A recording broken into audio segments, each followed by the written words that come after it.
Saudara Amerika Serikat telah mengonfirmasi adanya amunisi China yang digunakan di medan perang di Ukraina dan diduga ditembakkan oleh pasukan Rusia. Sumber pemerintah AS belum mengetahui secara jelas apakah amunisi tersebut dipasok oleh China. Melansir Kyodo News pada Sabtu 18 Maret 2023, sumber tersebut menekankan Washington siap mengambil tindakan jika memang benar Beijing melakukan pengiriman amunisi itu. Di tengah segudang ketidaksepakatan antara Amerika Serikat dan China, para pejabat baru-baru ini mengatakan Washington memiliki intelijen yang menunjukkan bahwa Beijing sedang mempertimbangkan untuk mengirim senjata dan amunisi ke Rusia. Amerika Serikat telah memberitahu beberapa mitranya tentang konfirmasi tersebut. Konfirmasi itu datang ketika Presiden China Xi Jinping berencana melakukan perjalanan ke Moskow untuk kunjungan kenegaraan selama 3 hari mulai hari Senin bertemu dengan Presiden Rusia Vladimir Putin. Dalam perjalanan pertamanya ke Rusia sejak invasi ke Ukraina dimulai pada Februari tahun lalu, Xi Jinping secara luas diperkirakan akan menegaskan kembali hubungan dekatnya dengan Vladimir Putin.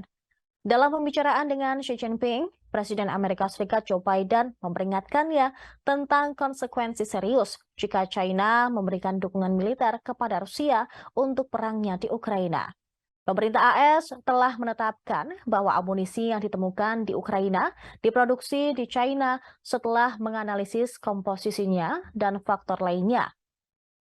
Namun mereka tidak mengungkapkan jenis amunisi apa yang ditemukan di medan perang tersebut.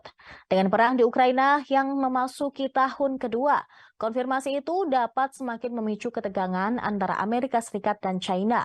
Joe Biden mengatakan awal pekan ini bahwa dia berharap untuk segera berbicara dengan Xi Jinping.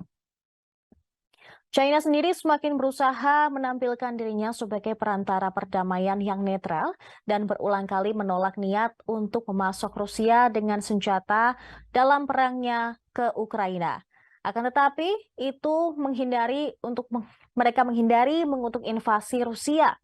Saat pertempuran di Ukraina Timur meningkat, pejabat Barat mengatakan bahwa pasukan Rusia dan grup Wagner, yaitu pasukan tentara bayaran yang berjuang untuk Kremlin, telah berjuang dengan kekurangan peluru. Pendiri perusahaan militer swasta Yevgeny Prigozhin bulan lalu menuduh militer Rusia dan Kementerian Pertahanan tidak menyediakan cukup amunisi untuk para pejuangnya. Situs web berita Amerika Serikat Politico melaporkan minggu ini bahwa perusahaan China telah mengirim 1.000 senapan serbu, suku cadang drone, dan peralatan lain kepada entitas Rusia dengan potensi penggunaan militer. Data bea cukai menunjukkan pengiriman dilakukan antara Juni dan Desember tahun lalu. Dikatakan data tidak menunjukkan apakah barang-barang tersebut dikirim ke Rusia secara khusus untuk membantu upaya perangnya di Ukraina.